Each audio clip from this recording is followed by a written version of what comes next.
the Big Bud Shootout, featuring a showdown between 8 of the finest fiberglass-bodied funny cars, driven by 8 of the best drivers in the world. They thread the needle through the quarter mile in less than 6 seconds. Drag racing from the NHRA. The long, smoky burnout of the nitromethane-fueled funny car. The distinguishing mark of this ever-popular category of NHRA drag racing.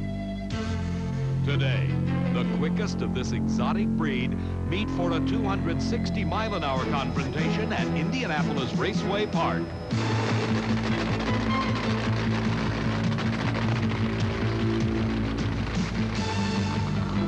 At the heart of all that action is this 2,500 horsepower racing engine, which if you cover it with a fiberglass plastic body, you end up with today's modern funny car. Hello, everybody. I'm Dave McClelland, and welcome to the 4th annual Big Bud Shootout, being contested at Indianapolis Raceway Park, the premier drag racing facility anywhere in the United States. We have today the 8 fastest funny cars in the world racing for a $30,000 top prize. Those 8 cars are down on the starting line, all staged up and ready to go. Working with me today is Steve Evans. Steve? David, like hungry, open-mouthed animals, these funny cars are ready for action. In drag racing parlance, the engines are set on kill. Crews are ready to replace entire power plants between rounds if that's what it takes. As far as favorites are concerned, well, there's really only 2. Kenny Bernstein, who's virtually assured of winning this year's World Championship. He also holds both the speed and elapsed time world records. Then there's Tom the Mongoose McEwen, who won the shootout a year ago and has been the quickest car in time trials this weekend. What we have here, indeed, is a shootout of the best. Steve, the 8 quickest funny cars based on qualifying position will meet in the first round. The number 4 qualifier, Rick Johnson, racing Tim Gross, who qualified in the number 8 position.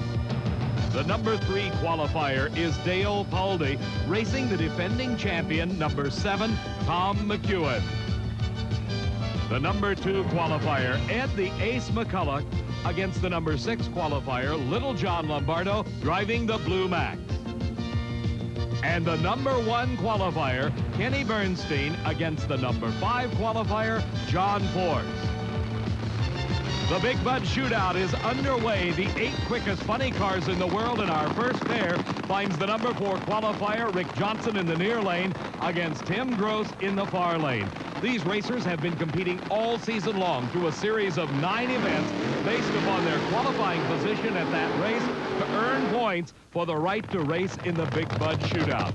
As our first pair of cars complete those long, smoky burnouts to heat the tires, Tim Gross comes to us from Saugus, California. He qualified in the number 8 position, just making it into the field. He's racing one of the quickest drivers in the world. Rick Johnson, driving for Roland Leong, has an elapsed time of 5.58 seconds to his credit. The Big Bud Shootout is a lot like the NFL Pro Bowl. Here you find the 8 best funny car racers in the world competing in a special event with a $30,000 top prize. Tim Gross, following the directions of his crew, pulling into the tracks that he left when he did his burnout, trying to find the best traction. In the near lane, it's Rick Johnson, patiently waiting. He inches forward into those staging beams, the electronic light beams, and it's a green light start for both cars. A close race. Rick Johnson pulls ahead at the middle of the course, and at the finish line, it is Rick Johnson, 5.84 seconds. His speed over 253 miles an hour. Let's go back and look at the start once again. The advantage off the starting line, be it ever so slight, appears to go to Rick Johnson. But Tim Gross is right beside him as they head through the first few hundred feet of this race course.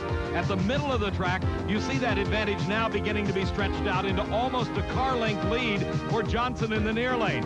As they approach the timing trap and the finish line, Johnson, by a half a car length, he actually ran slower, but the advantage at the start was his. You can have all the horsepower in the world, but without a driver like Rick Johnson who can leave that starting line ahead of the other driver, you don't win drag races. You ran 100 slower and beat Tim Gross. Thank you, Steve. That's the kind of thing I need in this camp to keep the morale up. That's the kind of thing Roland Leong demands of his drivers. I'm telling you, you don't hang around long if you can't get good lights here. But you're going to have to probably run better than 580s if you're going to win this event. Yeah, we had the clutch set up a little bit soft, just trying to get around this first round deal. There's a lot of power left in it. Roland's doing a good job with it, and he'll bring it around. Nice drive. Thanks, Steve. A big win for Rick Johnson. The Big Bud Shootout is being brought to you by Budweiser. Beechwood aged for that distinctively clean, crisp taste that makes Budweiser the king of beers. For all you do, this Bud's for you. We'll be back with more Big Bud Shootout from Indianapolis. Hard at work getting their mount ready for the second round of competition. Rick Johnson has advanced into the semifinals, and this between-round action is a complete check of all the components on that 2,500 horsepower engine. Back at the starting line, our next pair is fired and ready to go. Dale Paldy in the near lane will be racing Tom McEwen, the defending champion of this Big Bud Shootout.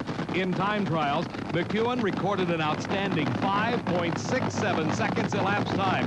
The time it took him to travel a quarter of a mile. That's only 1,320 feet in a straight line, leaving the starting line from a standing start. For Dale Paldy, his number 3 qualifying position indicating a season-long standard of high performance. Paldy hailing from Granada Hills, California. Earlier, we asked his competition, Tom McEwen, if he could repeat as the Big Bud champ, how would he spend 30 grand? Oh, my horses have a place for it. Race horses? Oh, yes, sir. They have a way of making a rich man a poor man. Yeah, they're even worse than this. For a money sport, the horse racing is even more expensive than this, but if the horse finally breaks down, you can eat it. And you can't do that with these cars. Two very expensive occupations and avocations for Tom the Mongoose McEwen, the defending champion in this Big Bud Shootout. It will be McEwen in the far lane, Dale Paldy in the near lane. Paldy driving a Buick Somerset Regal for Tom McEwen. He's got the Corvette fiberglass body draped over that 2,500 horsepower, and both cars losing traction.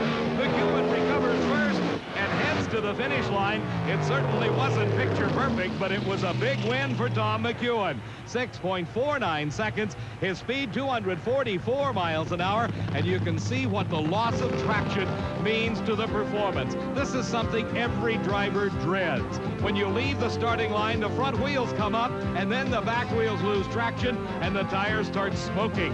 When they smoke like that, they're burning rubber. They're not going anywhere. They're just spinning madly. For McEwen, he backpedals, gets back in it. The car recovers traction and goes on to win and advance into the semifinals. Tom McEwen climbing out of his car in the shutdown area. He'll take a win any way he can get it.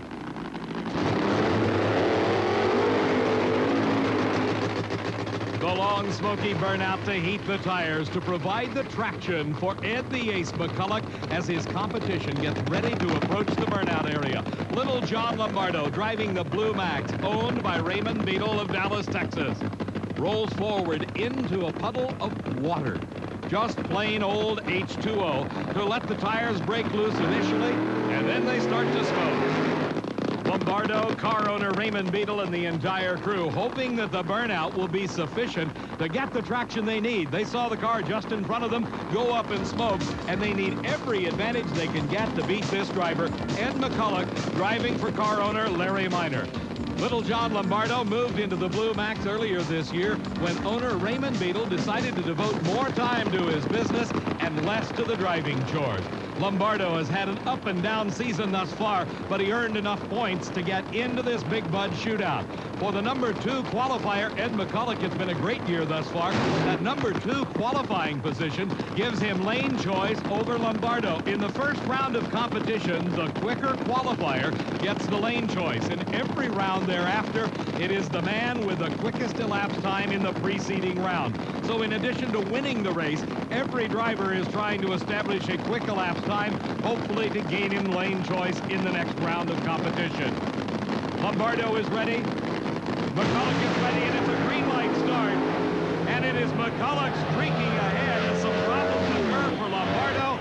And McCulloch and the crew very happy with that run. 5.82 seconds. His speed 254 miles an hour. Some problems right off the starting line for Lombardo. He had to back out of it, and a disappointing day for Raymond Beadle and the Blue Max crew. Here is John Force. He is not in an enviable position.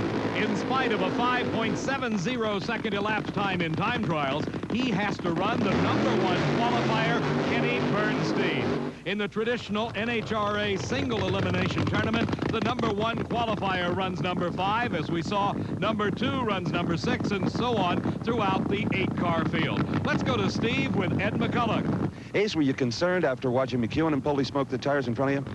Well, yeah, Steve, but, you know, the thing of it is I know that everybody's coming into this and they're going to be hopped up. We went with our game plan. We didn't really hop it up. It didn't run any better. But 82 was good enough to get by first round, so we'll see what happens now. See you second round. Okay, thanks, Steve. Ed McCulloch has been in the winner's circle before, and he wants to win the $30,000 first prize. This man wants to be the first repeat winner. He won this event 2 years ago and has certainly been the dominant force in funny car racing this year. Bernstein qualified to earn points at this race, 4 #1 positions, 3 #2 spots. His competition, John Force. Earlier, we asked John, after all his years of racing, is he still having fun? There's no doubt, yeah. You know, the excitement, you know, like yesterday when we ran that 70 and we got out the end and I was giving you big old hugs down there. I know that's a little corny, but you've been watching me do this for a lot of years, and that was a great feeling. And of course before the ink dried, McEwen ran that 67 and took all the thunder away, but it was fun while it lasted. I've always said about John Force, what you see is what you get. Yeah, well, it's maybe don't look so good sometimes, but we're doing the best we can. Steve, John's 5.70 second elapsed time in time trials proves that he can run with the best of them. And seriously, we at Diamond P Sports wonder when it will be that John Force will win his first NHRA national event. It's bound to happen. And John Force is giving Bernstein all he can handle. A great start for Force, but Bernstein pulls it out right at the finish line. Bernstein's crew, Dale Armstrong, the crew chief, and the rest of the gang just thrilled to death. Look at the elapsed time, 5.69 seconds, and the fastest speed in eliminations at 260 miles an hour. The dominant force in funny car racing, as we said, has been Kenny Bernstein, and this is why. John Force outdrove him at the starting line. He left before Bernstein, still got the green light, but look at the power of Bernstein from the last half of the quarter mile. As they thunder towards that finish line, Bernstein pulls ahead and wins it. Well, Kenny Bernstein struggled a little bit in time trials for the big Bud Shootout, but struggle no longer, Kenny. 569, 260 miles an hour. Oh, super. It's maybe come back around, Dale, and the guys have been working awful hard. It's been tough, as you said, Steve. Hasn't been good for the Budweiser King the last couple of days, but today started nice. First half of the track, a good race with John Force. Yeah, I think I was a little late. I think he left on me a taste. You know, sometimes those things happen. He's a good leaver, and we chased him down. That's what had to happen, but finally got through it down there. Into the semifinals goes Kenny Bernstein. Kenny Bernstein won this event 2 years ago. He stands the chance of being the first 2-time winner ever. Our pairings for the semifinals, Ed McCulloch and Rick Johnson, with McCulloch having the lane choice. Kenny Bernstein with the lane choice over the defending champion, Tom the Mongoose McEwen.